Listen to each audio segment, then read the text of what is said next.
sure we pull ourselves in here. There we go. How you doing there tonight, Timmer? How you doing, buddy? Your microphone's muted, Tim. We can't hear a word you're saying. Get it together. I just said, is this your first episode, Cloudy? And I don't even have my microphone on. Yeah, that's this is a good start here. Let's do a redo. Rookie, can we just restart this whole thing? I don't think so. 3BeerPod. Good beer, good people, good stories. It is episode 10 of season 2, and welcome to it. Thanks for tuning in, Timmer. I am so pumped to be doing this tonight. I'm more excited than usual because this is what I was doing prior to. Here, let me swing. This is my new kitchen, but as you can see over my shoulder, this is my life right now. Choosing paint colors. Oh, I thought you had like sticky notes stuck to the wall, like reminders. No, those are the paint colors that we must decide for. Those are all the same, bud. Tell me. This is my life. Accent. It's an accent wall. You're crushing it with all the same blue. Is it blue? No, it's green. No. It's green. That's blue. I can pull one down for you. It's green. Seafoam green? This one here is seafoam green. Soft schooner green. Lean in. That's blue. Yep. I've been told to pick my favorite blue. That's okay. That's why I'm so happy to be here tonight. Cheers to that. Baby blue. All right, 3BeerPod, Timber. We got to get to our sponsors. Thank you, of course, to Mr. Doug Robbins over at With This Ring, who will take care of you. Wedding officiant, Doug Robbins, With This Ring. Look it up on Facebook. You can find him on Instagram as well. And Doug has been busy. Did a wedding last weekend at Point Pelee, which I thought was pretty cool. Really cool. Neat idea. So if you're looking to get hitched, need someone to officiate your wedding, Doug Robbins is there for you.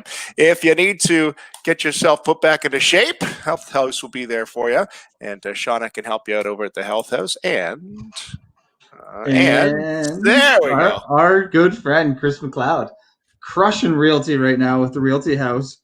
If you buy a house or sell a house this week with Chris McLeod, 1 case of beer. But you must mention that you've heard this on the 3BeerPod. Yeah. Okay. And like and tell a friend. All of those things. Yeah. All of those things. Can I do a quick shout out to the Windsor Spitfires? Spitfires dropped off. Look at this little mask here they gave me here. This mask, Spitfires mask. That's a good one. That's official. That looks good. It's a beauty mask. You get some attention with that. When's the OHL starting back up? I think they're aiming December 1st. Let's hope for the best on that one. Yeah, that's up in the air for right now. So, Timmer, let's get first of all, we'll talk. We're going to guest coming up here. Wellington Brewery is going to join us on episode 10, season 2 of the 3BeerPod. But before we get there, we do have some beer buzz today, Tim. Like some good beer buzz. I was just looking over beer buzz. Got some good stuff. But we always start off the pod with what you drinking, bud? What you drinking? So we got sent. It's empty right now because I took all the beers out of it. This is would be a full Rising Tide collaboration mix pack from Wellington. So Wellington's going to join us here tonight, and they have 4 beers in this mix pack. So Cloudy's got 2, I've got 2. I'm going to be drinking. Oh, there it is. There you go. I'm going to drink the coffee cream ale. So this is by Wellington, and they partnered up with 4 different breweries. That's what we're going to talk about. One of the things we'll talk about with Wellington. So this is Wellington and Muskoka Brewery together for the cream ale. And then this is a West Coast Pale Ale with Wellington and Great Lakes Brewery, which is pretty awesome that those 2 came together. And then I'm going to finish it off with the Health Lager here, which is a great, easy drinking beer. I love this one. It's a go-to for sure. Well, that's what I'm going to start off with, Tim. Let's start off right there. You know, my favorite part about that, Tim, was you looking over the box of the creepily looking over. Yeah. So I'm going to start with the Helles Lager here. So I've got one of those from that collaboration pack. Who do I got here? With Wellington and Cameron's. Am I saying this right? Because you know how I am with names. Quebec IPA. Did I get that right? You nailed it. Crushing There we go. There we go. And this one with Nickelbrook, the dry hop sour with blueberry and pear. So that's going to be number 2 for me tonight. Delicious. Okay. So I'll get into that. And since I got the week off, Timmer, I think I'm going to actually try to get 3 beers in tonight. So Chris McLeod going for the unprecedented 3 beers on the Beer. aforementioned 3 Beer podcast. So let's have it, Cloudy. All right. Should we jump in here? Should we get to it? Let's do it. All right, let's get to our guests here. Our guests from the Wellington Brewery. We're going to welcome in Jeff and Kyle. Let's pull them all in here right now. Kyle and Jeff. Guys, welcome to the show. How y'all doing tonight? Good. How are you? Very good. Very good. First of all, congratulations on 35 years. You guys don't look nearly old enough to be in there 35 years, but Not there yet. Almost there. Wellington Brewery, Canada's oldest independently owned microbrewery, and it's awesome to have you guys on here tonight. Thanks for the hookup with the beers here this week. We got some good stuff. I guess, Tim, do we want to start with that collaboration pack? Yeah, let's talk about the collaboration pack because we're just diving into it. Like, might as well get at it here. Yeah, I could use a beer. Well, hey guys, hold on. Before we do that, what you drinking tonight, bud? What are you drinking, Jeff? What do you got going on tonight? He's going to dive into the pack, I think, Well, I Cloud. got the whole so we'll see what I get to. I mean, I kind of drink almost professionally, but it is Tuesday. So I think I'm going to get into the West Coast Pale Ale first. I've been really digging that. Cool. Kyle, I saw you pulling some up there. What do you got grabbing? Yeah, I got the pack. I think I'm going to start with the West Coast Pale Ale too, actually. Very nice. Let's, there it is. There you go. It's There you delightful. go, everybody. Kyle, looks like you got some family on tonight. Saying hey.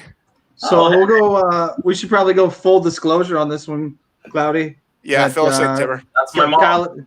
Kyle and I are cousins, and I see a lot of family here in the live view. So a big shout out to all of the Coveney side. Trying not to get family. drunk and make an ass out of myself in front of my family.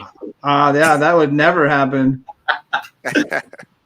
So start with this collaboration pack. What is this pack all about? I think, Jeff, you were just getting into it. Look at you poor guys, experts over there, eh? Jeff, tell us about this collaboration pack and what it's all about and how it all came about. Yeah, so the Rising Tides collaboration pack is a mix pack celebrating our 35th anniversary. And we kind of been doing mix packs for a while now, but for the 35th, we wanted to do something special. So we decided to look at our industry and kind of choose some of the mainstays that have been around for a while. And then we chose some of our favorites and tried to do some classic styles with maybe some like innovative twists to them. And mainly it was just all about having fun and being creative and innovative and sharing with this awesome industry that we're part of. Yeah, that's pretty awesome about the industry, the brewing industry, is how everybody works together. I think it's amazing that you guys were able to pull this off during COVID, though. So how do you get 4 breweries to come together to make this pack during a pandemic? I'm going to guess you guys planned this a little bit ahead of time, and then saw this pandemic hit. So how do you still pull this off with 4 awesome breweries and you guys working together? How do you make this happen during a pandemic?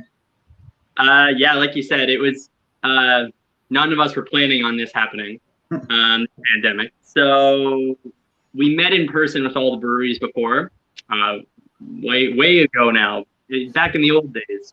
And we discussed what we wanted to make. One of the beers actually was brewed together. We brewed with Great Lakes in person. And then all the other ones were done virtually, kind of, set up a Zoom call or whatever and mash in and cheers the camera. And that's about the best we can do in this current climate. Yeah, and all the recipe development and stuff was done like via email and whatnot as well, which was kind of nice to be able to send like recipes back and forth. Yeah, sure.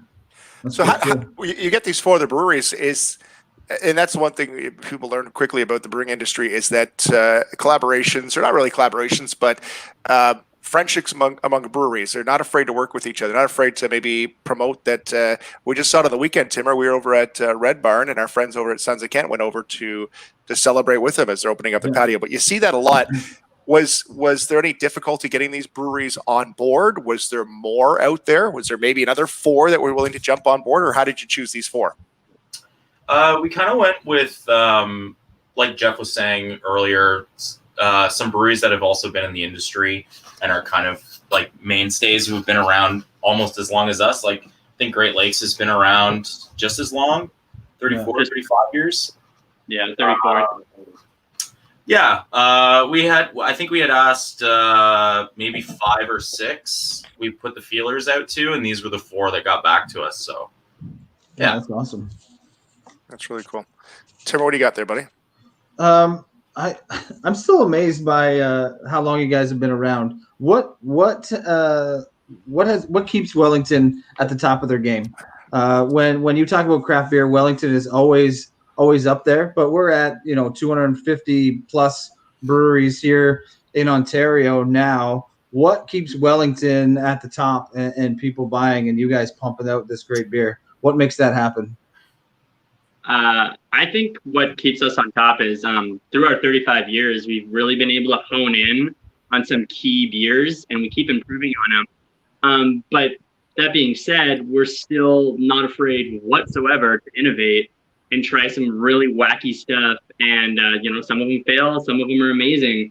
But I think the balance of like a very reliable core beers and then also these really fun collaborations really keeps us up there, as well as the staff that work at Wellington. Like, we're a giant family, and I know it's kind of a cliche to say that, but I mean, like, we are, and we're kind of known in the industry for being this really tight-knit group of people, and I think that really helps us keep up there. Yeah, I was going to say the same thing, just a willingness to innovate and kind of like reinvigorate our own branding. I think there was a beer blogger talking about our branding over the past 35 years. He was reviewing the pack as well, and he was showing like some of the old Arkle stuff from back in the 80s, and moving on to like the Duke, and which is like the dude riding the horse, which was like kind of branding in the early 90s, mid 90s, and then we switched to the boot. Like, when did we switch to the boot, Jeff? That would have been like 2010-ish. Yeah, 2010, around that time. And we just finally got a full-time like in-house artistic designer, director, or whatever. And he's been doing all of our labels. Usually our labels were a lot of people in the community that we would reach out to. They do artwork for us. And now we have somebody in-house that's doing everything. And they're literally just knocking it out of the park. They've like rebranded every single one of our core brands. They did everything for this mix pack and every mix pack we've done for the last like 4 years, I think. He can probably hear me. He's my roommate, actually. He's downstairs watching the Raptors game, but I'm just trying to get some good roommate brownie points right now. Gord Ald, yeah, he's been killing it. So Kyle, how long have you been with Wellington yourself? I think in April, this upcoming April, will be 7 years. I don't know. How long have you been there, Jeff? This September will be 7 years full time. So yeah, mine will be 7 years just since I started there part time. So Jeff and I both started there doing events, basically. Same with you, Kyle. Sorry. Yeah. So in the brewing industry, in your line of work, a lot of us are fans and we drink beer, but like, is Wellington like the New York Yankees of craft beer in Ontario? Is it like the franchise that's been around, that's got the most wins? Like, is that how it works, or how does that? That's a funny analogy. Jeff we're the Chicago Cubs of the Ontario brewing industry. The Chicago Cubs. We're not right on the top. We have moments of brilliance. But people are always rooting for us. I think some of the biggest ones, obviously in Ontario, we got Steam Whistle. They're obviously the giant. Muskoka's a massive brewery. Amsterdam's a massive brewery. So I'd say we're probably in the top 5. Bose is in there as well. But yeah, we're just in that top 5. That's all right. You get It could be the Detroit Tigers. Like, ouch. sorry, Timmer. Sorry, buddy. You guys mentioned the artwork, and you can definitely see it scrolling through. I was looking through the past releases here, how the artwork's kind of changed over the years, and I think that's one of the ways that you guys could help to stand out at the LCBO when people are walking through there, because that's a tough pick these days. I also read that you guys were one of the first to come up with putting it in cans to go to the LCBO. So can you talk to us about the difference between putting it in bottles and putting it in cans for you guys, and what that market looks like? I know a lot of people had the bottles, and everyone seems to go to the cans now in the brewery industry. And can you talk a little bit about why that is, and what that market kind of looks like right now? Yeah, I think it was like a couple of years ago that everyone kind of just started switching to cans, eh? And I think bottles are just more cumbersome, in my opinion. And I think it's just been easier to like market them. They have more surface area. They show up better on a shelf. Yeah. Yeah. I mean, ultimately, the beer stores better in a can. Yeah, true. So there's absolutely no possibility of light coming in, which harms beer. And then also the seam on top is better than any bottle cap there is. So like Kyle mentioned, it looks great, especially when you're picking out single items at the LCBO. Yep. But yeah, it ultimately just stores the beer better. Yeah. I think it's awesome, that you guys are one of the innovators in that, because I think that's what people kind of are going for these days is grabbing those cans off the shelf and scooping up an order. What's your online sales been looking like in COVID? Did you see a big spike with that, or did your online platform help you through this, or what's that look like? Yeah, we didn't really have an online shop before all this started. So, I mean, not to buy beer on anyways. So this kind of pushed us to get that going. And honestly, we had a lot of people at the brewery who just like buckled down and really like busted ass and worked super hard to get that going at the beginning of this. And honestly, it's cans are easier to shotgun. It looks like family again, eh? That's my mom. Very true. Love you, Mom. Yeah, so we got our online store up, and honestly, it just took off. Like we offered free same day delivery if you ordered like $50 or something like that, and like I couldn't even believe personally the amount of beer that we were going through. I think we did more in one day than our best month to date. Wow. If I'm not mistaken, on like a long weekend or something like that. And that was like combined sales of like at our window, because we have a little walk-up window now too. So if you want to come to the brewery and pick up any beers at all, we have like kind of this little walk-up window at the front of the brewery. It's super nice. All the retail staff are super helpful, and they'll help you find what you're looking for. And yeah. I guess we'd be remiss, guys. We started off and we talked about Wellington Brewery, and not everybody who's listening or watching is as in tune with a lot of the people, beer nuts like us. Where is Wellington Brewery? I guess that's a question. Where do we find you guys? We're in Guelph, Ontario, 950 Woodlawn. It's like right on Woodlawn Road in the Auto Mall. Yep. And it's like your first building on the way into Guelph from Kitchener. Yeah, we have a giant boot painted on a silo, so it's pretty hard to miss. It's kind of good real estate, to be honest. Like, it's not great for like being super busy all the time, having people like on a patio or coming into the bar or whatever. But it's great as like a first stop, like coming into Guelph, and like being a Guelph staple. Like you can go to every bar in Guelph and get an SPA. So like being the first building coming into the city, I always thought was like kind of iconic. That's awesome. It's a great brew pub, and I had the chance to go there a couple of years ago with our good friend Darren Ebear here, friend of the show, Darren Hebert, we swung in through Guelph, stayed overnight, and hit up Wellington in the morning, actually just as it was opening. So we got some samples in the brew pub, and it was beautiful. So what does that experience look like right now? If someone was coming to the brewery, is it possible to still have a good experience when you head into the brewery there, Kyle or Jeff? Yeah, we actually just took the opportunity of having this downtime to build a new patio out front. So we had a kind of a small patio that could fit about 2 picnic tables before all this happened, and yeah, we just got the opportunity to be able to expand that portion of it. So yeah, there's a nice little patio out front with table service.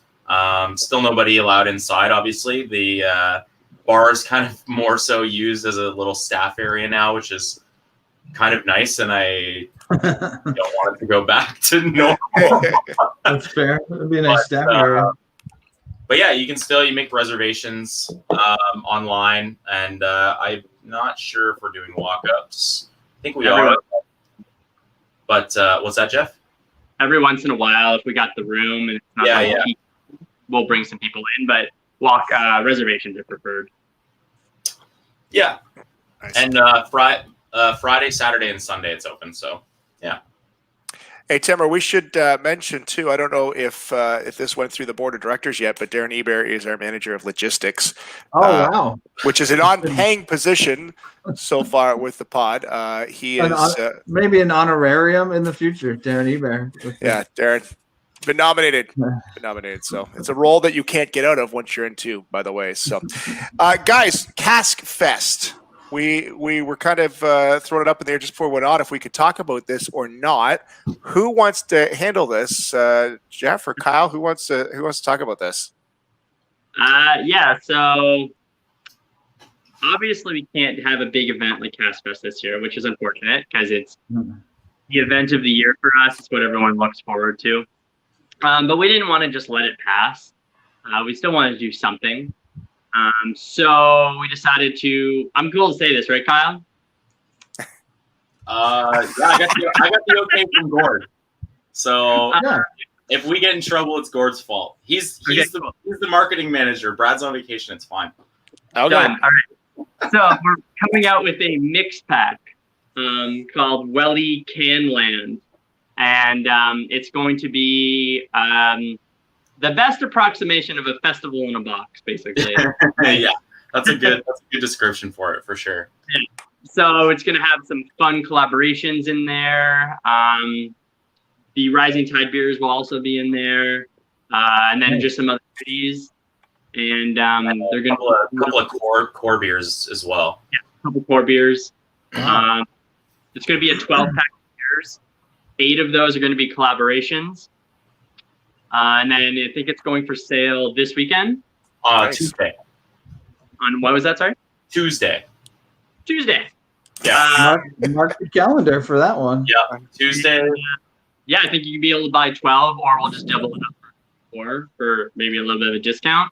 And yeah, I mean, we can't say too much about it, but yeah, it's it's as much of the Cask Fest experience as we can maybe do right now. For a lot of people who are watching who maybe don't know what Cask Fest is, every September, it's usually pretty close to our birthday. Like that's why we released this Rising Tide pack as a 35th anniversary.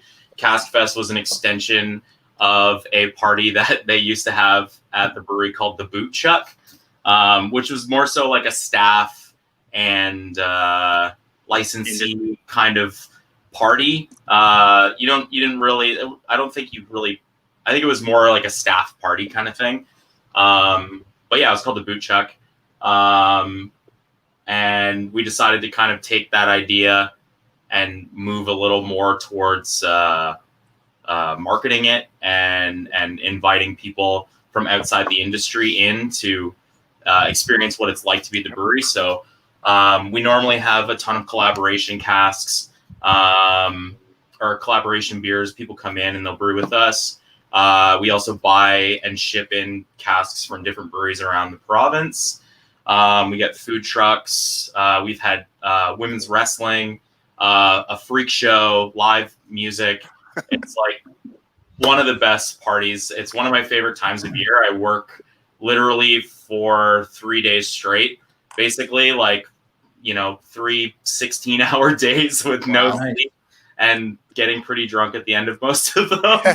And I honestly, I'm really going to miss it. It's like one of my favorite times of year.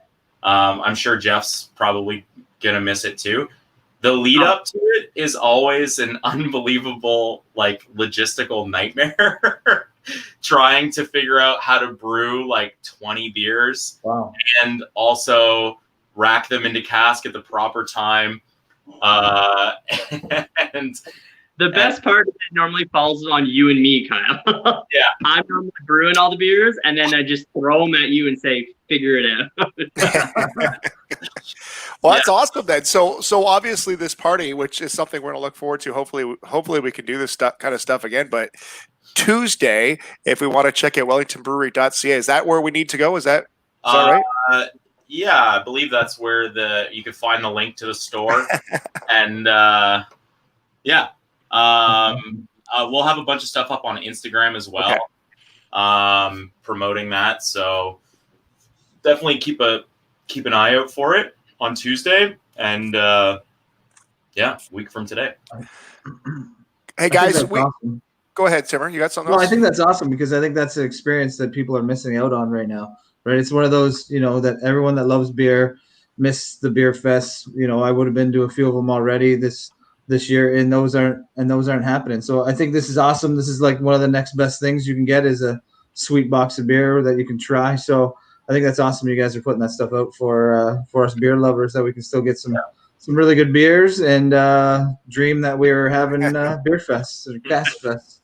So go ahead, Cloudy. No, I was just going to say we usually wrap up these conversations, and I don't know if you have anything else, Timmer, but No. what would you be drinking if it wasn't from Wellington? What's in your glass, Jeff? If it's not a Wellington beer, what are you drinking? Well, if it's my favorite beer of all time is Labatt Blue, and I love it. It's the greatest. But craft beer, drinking. Ooh, that's a tough call. I don't really drink a lot of other people's craft beer, to be honest. Just because we get beer for free, so it's like, oh, this is cheap, right? Yeah, why would you? Yeah, that's fair. But I'm really, really liking the stuff from Elora Brewing Company. Nice. Dave over there and his team are making some amazing hazy pale ales and IPAs. Delicious. That or Aurora Borealis has got to be one of my favorites. Yeah.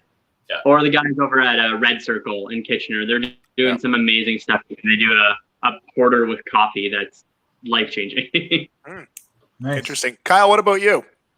My go-to draft, which is only because it's at a lot of places that still kind of carry craft beer, but also still carry macro stuff, is Muskoka's Detour. I cannot get enough of that beer. It's goes down so easy. I'm super into Nickelbrook's Lost in Orbit. A nice low percentage hazy IPA. That's I'm usually buying stuff from Muddy York as well. If I get to the LCBO, I usually reach for their cans. I'm loving that beer lately, but yeah. Kyle, we have never awarded this, but we're excited to announce that you are the winner of the best mustache to ever appear on the pod. Congratulations. Thank you. That's fantastic. That's dazzling. I love that, man. That is dazzling. That's a solid stack. Covered in green dust, and he's all sweaty and covered in beer. Yeah, it's more so looks like this.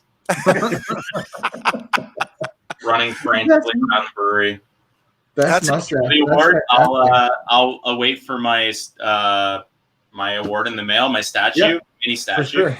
Yeah, Yeah. it's an award we didn't know we had, and finally have been awarded. But that's really awesome, guys. We really appreciate you jumping on the pod here tonight. This is really cool to get you guys on, and obviously a long history over at Wellington, and to meet a couple of the guys behind the scenes of what's going on over there. Was there anything else we should mention before we cut you loose here? Is there anything else that we didn't cover?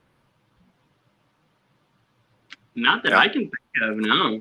It was going to be mustaches, but you're like, okay, you got that in there. So that's Yeah. I was like, no one talked about my mustache. We catch everything here. That is awesome.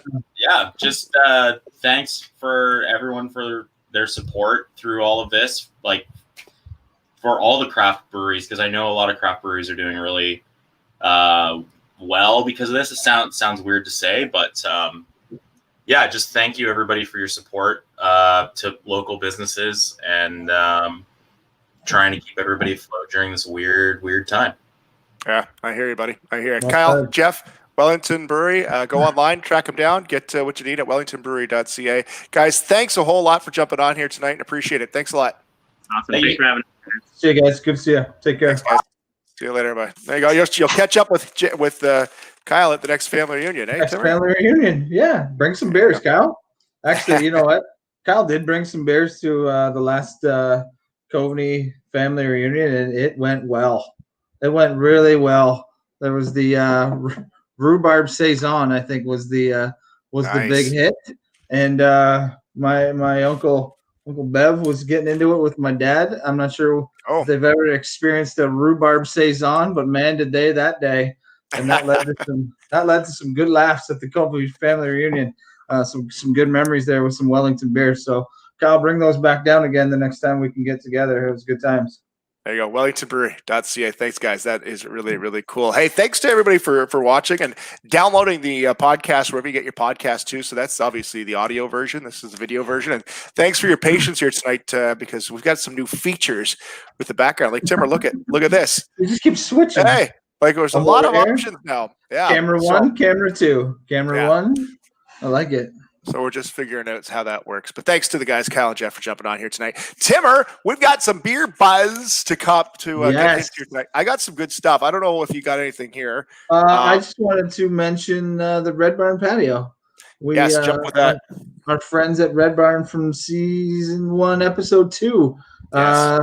They jumped on with us then, and they were just getting things rolling, and things are rolling really well for them right now.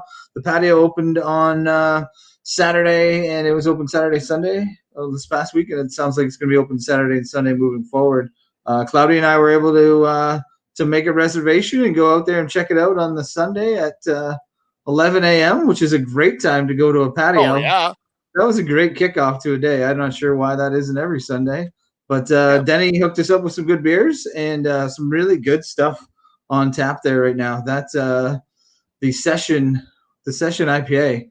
Was that the English Farm? Yeah, English Farm. Yes, man, that was a good beer. And the 5 Acre Island on draft was delightful as well. I don't want to say how many we had, but it was good. 2-hour blocks that you can book it for, and I think they released them on Thursdays. Yep. That you can go online and book your weekend table. Red Barn for Red Barn. So yeah, good times out there. .com. All right. Also in the beer bus tonight, I got a bunch of things here to get to. Let's start with this one. Check out this happy boy right here. Look at that pooch, eh? Dog crushing beers. Bush has created a new beer for dogs. Look at that guy loving his beer. Because Bush has now launched a beer for dogs. It's called Bush Dog Brew, and it's non-alcoholic. I don't know why they had to put that in there. But it is? Apparently, yeah. Oh. They brewed it with flavors your dog will like, including bone-in pork butt, corn, and mint. Who is the next brewery to jump on that mix? I don't know. But why has it got no booze in it? Is that bad for dogs? I'm not sure why I'm leaning in again, like the dog's gonna lick me. Oh, Come here, boy. I think my dog Norman was drinking today. He fell in the pool. It's never happened before. Quick thinking of my daughter, just scooped him right out. Norman, all 6 pounds of him, fell in the pool because he was crushing Bush. For dogs. 4 packs are online, $10. Last I checked, they were all sold out. So you'll have to keep an eye for that. All right, Timmer. Last week we had a induction into the Beer Buzz Hall of Fame. Our first ever Beer Buzz Hall of Fame induction. It was Chad, wasn't it? Was Chad? Yeah, it was Chad. That's Chad. I got a couple of possibilities, okay, that might jump in here. So this is a story. I'm going to take this from City TV in Toronto. And this is a story. I'll let you have a listen to it. We won't watch the whole story, but the background here is that the Brass Rail is a gentleman's club. A gentleman's club in Toronto, and they had a COVID outbreak. So they went to check the contact tracing at the Brass Rail, and here's the story. There's no audio. There's no audio. All right. So the background here to this story is that the Brass Rail. There's the Brass Rail. Before. About a third of the people actually used their right names. Really? 66% of the people used fake names when visiting the Brass Rail so that they were unable to be tracked with the contact tracing. Did they think that people were just going to openly just throw out their name? Well, that's what you do when you go to restaurants, right? We did that at Red Barn on the weekend. We went to Red Barn. Red Barn. We went to Red Barn, not what you're talking about, and we put our name down. I used my real name. So, when you go to any other restaurant, you do that right now. They're contact tracing, right? So they can trace you. So now, obviously, some gentlemen had visited the Gentlemen's Club. And my nominee today, Tim, for the Beer Buzz Hall of Fame is the guys who openly use their real names. I think those guys deserve a nomination at least into the Beer Buzz Hall of Fame. So they use their real name, so we'll be able to track them down. Those are the real guys. Those are the real guys. Not a care in the world. They're like, Chris McLeod was here. What? You what? Upstanding citizens. That's right. Yeah. They're upstanding citizens doing the right thing in the name of public health. I appreciate them for their contact tracing. How many Ron Jeremys had visited? They have to track down. They should have at least Ron Germany. They should have at least listed the names of the guys, like the fake name, just to see. Wayne Gretzky. Gretzky was there. Oh, Pierre Elliott Trudeau. Yeah, there's got to be some gems that they threw in there. That's definitely a story that had me giggling quite a bit. So only a third of the guys were like, "Yeah, I'll use my real name. Whatever, I don't care." Don't care. Just checking the other 2/3 are just throwing out fake names. They don't use their name. Why do I got to use my name? I think the 1/3 were probably just going in for craft beer. For sure. Let's see what they have on tap here. I was gonna say, what is the craft beer list at the Brass Rail Club? Yeah, I don't think. I think that was the beer Bush reference. I think Corey's name when signing into the Brass Rail was bone-in pork butt. All right, so that's one nominee, Timmer. I got a couple nominees this week on the Beer Buzz this week, and we'll see who makes it. All right, so I will just read the headline of this next story, Beer Buzz. Okay, 4 men who blasted compressed air into a friend's rectum are jailed after a judge rejected their claim that it was a prank in Norway.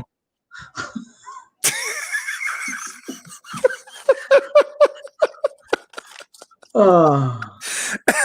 That's the headline. Can you read it again? Because I got lost. I got 4 men. I like how, did you put rectum in all caps, or did it come that way? No, that's how it comes. 4 men who blasted compressed air into a friend's rectum are jailed after a judge rejected their claim that it was a prank in Norway. Wow. Is this the actual air compressor? This is the air compressor in question. The actual air compressor. That is a terrible prank. All right, so I read the headline. Okay. A Norwegian court on Tuesday jailed 4 men who blasted compressed air into the rectum of an acquaintance, rejecting their defense that the act had been intended as a prank. The victim had passed out at a party and was unable to defend himself when 5 fellow revelers came up with a scheme involving an air compressor like the one you see on your screen. Wow. A high-pressure tool that can be used to power anything from nail guns to spray guns. So he was exposed to a level of significant force in the rectum area. Wow. And that's, I don't know if we need to go into any more detail. I think that sums it up, I think, pretty good. What kind of air compressor was it, though? That one in question, I don't think has enough force to rectum. Darn near killed him. That looks like you're pumping up an air mattress right there. Yeah. That's a prank compressor, if you ask me. That one there. I can't even imagine what that would have been like to wake up to. I might have had a nap at a couple of places in the past. I've never woke up to a shot of air in my rectum. I never have. Yet. Never. Yet. Yeah. You've got my air compressor, you son of a... Can't even defend myself. I don't have my own air compressor right now. That's why you borrowed it. Yep. Prank wars. Prank wars. I think you can keep it. You can keep my air compressor now if that's what you're doing with it. So those are my nominees for this week's Beer Buzz Hall of Fame. That's tough. That's tough to.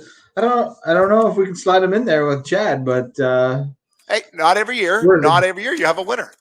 That's true. That's true. Chad, remember we had talked about on the weekend actually trying to see if we could put out a fire with Bud Light. There's a couple more weekends of summer left here. If you missed it, go back to episode 9 and listen to the Beer Buzz in episode 9 where we talked about Chad, who was dealing with forest fires, and he had a 12-pack of beers of Bud Lights that apparently ended said forest fire. Yeah. Let's get together this weekend. Keep an eye on the Facebook page. We'll see if we can put out a fire with let's try it with a couple beers. We'll wear appropriate PPE, including face mask. Yeah. And if anybody asks, my name's Ron. Okay. Can you give us an update on how many beers you've touched this episode, Chris McLeod? I'm a beer and 2/3 in. I'm not going to reach the 3 max again. Oh man, but you're on holidays tomorrow, so drink up. Tim, there's never a holiday in this house. Not when you've got. Oh, buddy. I think everyone should email us, direct message which green, blue that Cloudy should put on his. Is that the wall behind you that it's going to be? No, it'll be right here. Oh, that is the wall. Okay. Yeah. So. All right. Nice accent wall. All right. Well, we'll see. You follow along. Yeah, we're really getting things done. We're really getting things done here on the podcast. This has been good. I've enjoyed the Wellington beers. If you get a chance, go online and order that collaboration mix. 5 good breweries working together, making some good beer there. I thoroughly enjoyed it. So jump on and grab some. Timmer, we thank them. Thank everybody over there. We're gonna end her here so we can go watch the end of the Raptors game, which is getting close. Wellington Brewery, thanks to Kyle and Jeff for joining us here tonight. You can find them online at wellingtonbrewery.ca. Big thanks to our sponsors too, and Doug Robbins over at With This Ring. Doug, wedding officiant. If you've got a ceremony, come get the beer buzz off there. If we've got a wedding coming up or need Doug to be the officiant for that, he can help you out. He's a great dude. He makes it an unboring event. And that's what you want when you're having one of those services. Also, thanks to Bush Dog Beer, our sponsor today. Pork butt. Shauna over at the Health House. Thank you, Shauna. And if you're looking to buy or sell timber, I've been busy, bud.